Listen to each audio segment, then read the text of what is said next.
ఒక పెద్ద చెరువులో 3 చేపలు ఉండేవి. ఆ చెరువు నీరు ఎల్లప్పుడూ నిండుగా ఉండేది. చెట్ల నీడ, పచ్చగా గడ్డి, తాబేళ్లు, చిన్న చిన్న చేపలు అన్నీ కలిసి ఆ చెరువుని ఎంతో అందంగా మార్చేవి. 3 చేపలు చాలా రోజులుగా ఆ చెరువులో కలిసి నివసిస్తున్నాయి. వాటి మధ్య స్నేహం బలంగా ఉండేది, కానీ స్వభావం మాత్రం వేర్వేరు. మొదటి చేప చాలా తెలివైంది. ప్రతి విషయాన్ని ముందే ఊహించగలిగేది. సమస్య రాకముందే పరిష్కారం ఆలోచించేది. రెండో చేప అంత తెలివిగా ఉండేది కాదు, కానీ పరిస్థితి వచ్చినప్పుడు ఏదో ఒకటి ఆలోచించి బయటపడడానికి ప్రయత్నించేది. మూడో చేప మాత్రం మొండిదనంతో ఏం జరగదు, మనం బలంగా ఉన్నాం అని నమ్మకం పెట్టుకునేది. ఒకరోజు ఉదయం చెరువుకు దగ్గరలో కొందరు మత్స్యకారులు వచ్చారు. నీటిని చూస్తూ ఒకరినొకరు ఇలా అన్నారు. అబ్బా, ఈ చెరువులో ఎంత పెద్ద పెద్ద చేపలు కనిపిస్తున్నాయి.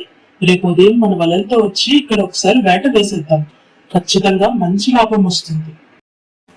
అవును బావా, నీరు కూడా చాలా స్పష్టంగా ఉంది. పెద్ద పెద్ద చేపలు దొరుకుతాయి. రేపే వద్దాం. మరుసటి రోజు ఉదయం మత్స్యకారులు నిజంగానే వలలతో వచ్చారు. నీటిలో వలలు వేసి చేపలను పట్టడం మొదలు పెట్టారు. మిత్రులారా, మీరు విన్నారా? రేపు మత్స్యకారులు వస్తారని చెప్తున్నారు. ఇది చాలా ప్రమాదకరమైన విషయం. మనం ఇక్కడి నుండి వెంటనే వెళ్ళిపోవాలి. చెరువు పక్కనే చిన్న నది ఉంది. ఆ నదిలో చేరితే మనకి ఎటువంటి భయం ఉండదు. నేను ఇప్పుడే వెళ్ళిపోతున్నాను. నిజమే, మత్స్యకారులు వస్తే కష్టం. కానీ ఇప్పుడే చెరువు నదిలి వెళ్ళడం సరైంది కాదనిపిస్తుంది. రేపు నిజంగా వాళ్ళు వస్తే అప్పుడు ఏదో ఒకటి ఆలోచిస్తాను.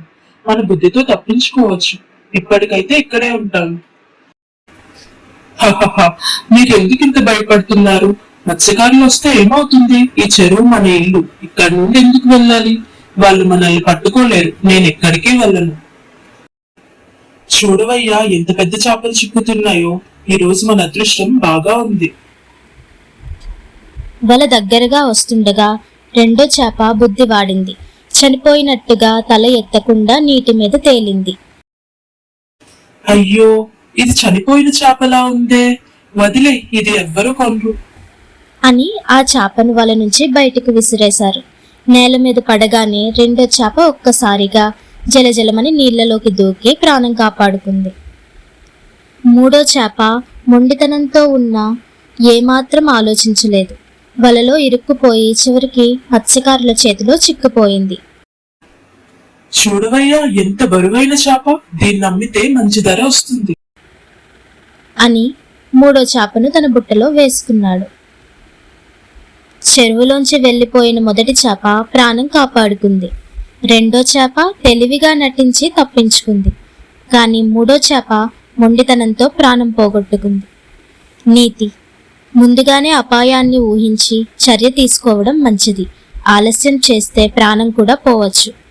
ఈ కథలో 3 వేర్వేరు స్వభావాలున్న చేపలు మనకి 3 రకాల పాఠాలు నేర్పిస్తాయి. జాగ్రత్తగా ఉండటం ఎంత అవసరమో మొదటి చేప చూపించింది. కష్టకాలంలో బుద్ధిని వాడితే తప్పించుకోవచ్చని రెండో చేప నిరూపించింది. మొండితనం, నిర్లక్ష్యం చివరికి నష్టాన్ని తెచ్చిపెడుతుందని మూడో చేప చెబుతుంది.